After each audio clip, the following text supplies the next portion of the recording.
Hey everybody, so the month of July is over and I had a look at all the games that I played that month and came up with my top 9 and here those are. So let's start with the stats. So I have played 51 times with 36 different games. And I actually got to play with 24 different people this month because I was able to. And we ended up playing 9% of my base collection. So it was a great month. Now let's get into the top 9. So number 9 is Love Letter. Now Love Letter is such a simple game because it has 16 cards. That's it. And you have a card, you draw a card, you play a card. So it's a very simple game, but it's so well designed. It's such a great, fun game. We end up playing this one all the time. And for it to make my number 9 out of 51 games, obviously has to have something special. This is one of my stepdaughter's favorite games, so we do end up playing this quite a bit. Very good game. So the goal is to be either the last player standing, that everybody else has been eliminated somehow, or that at the end of the game you have the highest valued card. Great game. Then for my number 8, I have Azul. So Azul is a little tile placement drafting game. So you have these little round discs in the middle of the table that will have these little tiles on. And we're taking turns picking tiles to collect. So if I'm going at one of the discs and I want the blue tiles, I have to take all of the blue tiles. Anything else gets pushed to the middle of the table. Once there's tiles in the middle, you can draw from the middle as well, but first player to do so is going to take the first player tile, which makes them first player next round, but it also makes them put this tile on the floor. Any tiles you end up with that you cannot use in place on your player board ends up on the floor, which are going to give you negative points at the end. So you add tiles depending on the combination that you add, what's touching what, and so on. You'll be collecting points, and then whoever has the most points at the end of the game is the winner. This is a neat puzzly game, and the chunky tiles makes it very satisfying to play. For number 7, I have Seven Wonders Duel. I just purchased this game last month. In the month of July. So we played it a couple of times and it's still very good. I played it once 2-3 years ago and I was learning it and kind of half not aware of what was happening. But got to play it again and it's great. And then it's so stunning on the table when you build that pyramid and the way that it looks. So this is a set collection. So you'll want to collect some cards that allow you to have access to resources to continue to get better cards. The yellow cards are going to give you most of the time money. You'll have your science cards, and then the red cards are your military card. And the military card is really neat with this one because you have that board, the military board at the top of that pyramid there. And as you play military cards, you get to move that shield away from you, kind of towards your enemy.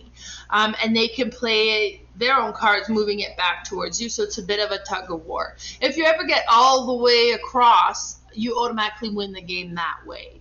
And depending on how far you get as well at the end of the game, then that's going to score you a certain point if it's on the other side.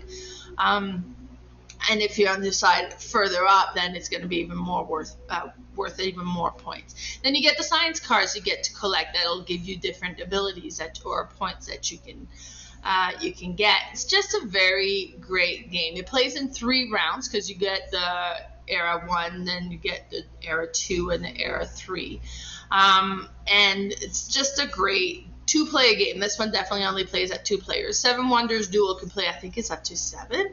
But this one is a 2-player version of that game.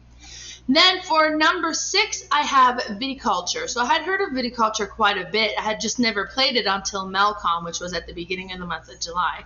And I liked it so much that I ended up going and getting my own copy. So this is a worker placement game where you are making wine. It's interesting because the main board, you have your summer actions and your winter actions that you can do. And you have your workers. Now, you can send your workers to do whatever actions you want to do during the summer, but you may want to keep a few to send to do some winter action as well. So you want to trying to control and mitigate that a little bit. Plus, you have your big worker and then a bunch of little workers. Your big worker can go into a space even though it's been occupied. Your little workers needs to have an open spot to go to. Depending on the number of players, each spot has so many, or each action has so many spots available to you. And then every player has their own little player board where they're controlling. You're planting your vines to grow some grapes, and then you bring your grapes down to transform into wine, and that you can put into your cellar, and you can let that age so that it'll become a more valuable wine. And then you'll collect orders and fulfill those orders to get an income from it. It's just a very neat, well put together game. We enjoy this one quite a bit.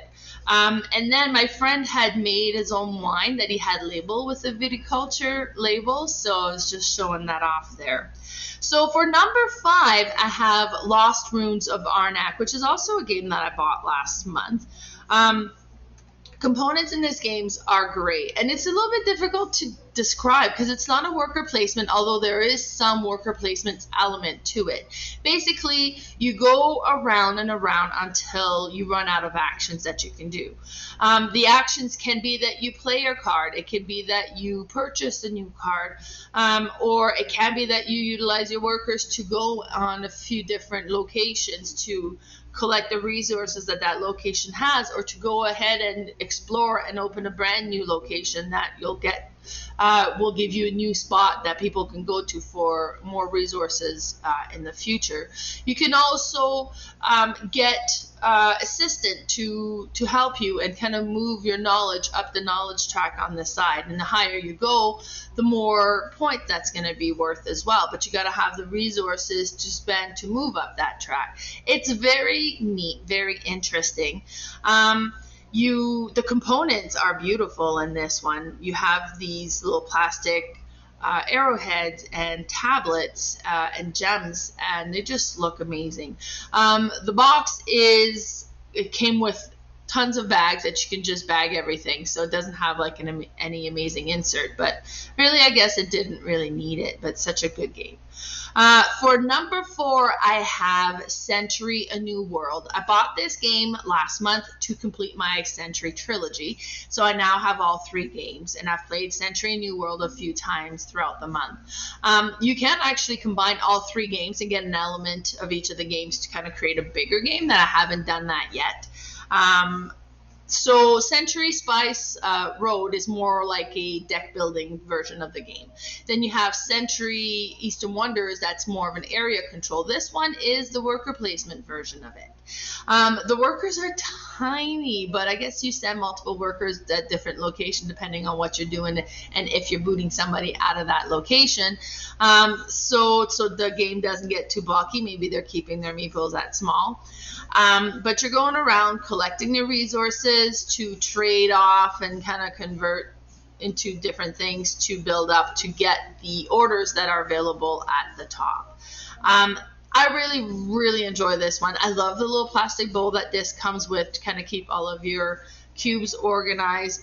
The only thing I would say is the board is so thin. I was surprised. It's just a cardboard. It's not like a nice bulky player board, but I suppose it didn't really need it. Yeah, so just another look, but yeah, those meeples are so tiny. That kind of took me by surprise. So number 3 for the month of July is Dice Throne Adventures. So a friend brought that over at Melcon, and I got to play it, and I love it. I'm a big Dice Throne fan, where each player gets their own characters, and you have different actions you can activate depending on what you roll with your dice. And Yahtzee style, you can roll up to 3 times trying to get the proper combination of symbols to activate one of your attacks, and then you would normally attack each other. This one takes all of those characters from Dice Throne Season 1 and Season 2, but brings them into this dungeon crawl game. So in the middle of the board, you have your dungeon. You go through it. You'll come across monsters that you need to attack.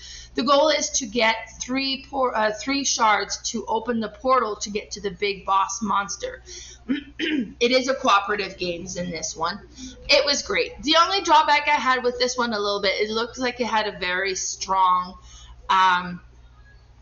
campaign element. At the end of the game, we upgraded our characters. You could upgrade your cards. You can buy different, more powerful cards so that your character becomes more and more powerful as you play, which is great when you're playing with the same players. But if I want to play just the one time with different people as I'm hosting game nights, is that something we can ignore and still do different maps? I don't know. I haven't looked into it. I haven't set up this board either, so this was kind of set up for me to just come and play. It can come with little miniatures for each of the characters that you can play with, and they look amazing. So for number 2 for the month of July, I have Raiders of the North Sea. So I bought this one secondhand, although it was still in shrink, and I got to play it. And it's such an interesting worker placement game because you start with one worker. You'll place your worker on the board, do that action, then you'll select a worker that's already on the board, bring that one back, and you get to do that action as well. As you start playing, you'll be able to send your worker, because you start with the little black workers, and then there's gray ones and there's white ones, and then as you start, some areas are only accessible by a certain colored worker, so you'll start kind of playing, collecting different things so that you can go and get the different colored workers so that you can, I guess, have access to different things. The bottom of the board is where you would collect some resources, and towards the top is where you would go and raid different villages and bring back resources. It was such a neat, interesting game. I like the concept of it. The game looks great. The wooden bits all shaped. That's amazing as well. And when I opened this, I was like, oh, this looks great. Oh, the board is nice. That looks great. And then all of a sudden I was like, oh, metal coins. And they have just the most amazing, beautiful metal coins in this game. So that just adds to it. And then number 1 game for the month of July is Aeons End. I've been playing this one a couple more times now, and every time I play it, I love this game even more, even though I just adored it the first time. I played it at a game night that I hosted, and we lost so bad, but it was still so amazing. We had just randomly picked one of the bad guys and then randomly picked cards, and it did not go well for us at all. I did end up playing this one a couple nights ago, and I finally won my first game. So it was great. This is a deck building game, so you start with your initial decks and you buy more cards. But what's interesting with it is when you go to discard the hand you just played, you can strategically position the cards the way that you want them bundled. So you would put that and discard it that way. Then when you run out of your deck, you take your discard pile and you flip it over without shuffling it, so that you could try to help create some combos by what you bought and what you played. It's such a neat game. And as well, the turn order is interesting as well, because you'll get cards that have the number of players on it, so you select whether you want to be with number 1, 2, 3, or 4, and then you'll flip a card over and be like, oh, number 2 player goes, and then be like, oh, the nemesis goes, so then the monster goes, and it could be that, oh, the nemesis goes again, and they actually end up taking 2 turns in a row, and then you shuffle that at the end of each round, and then so you never know which order you're going to be playing in. It was just a very neat game. I really enjoy this one.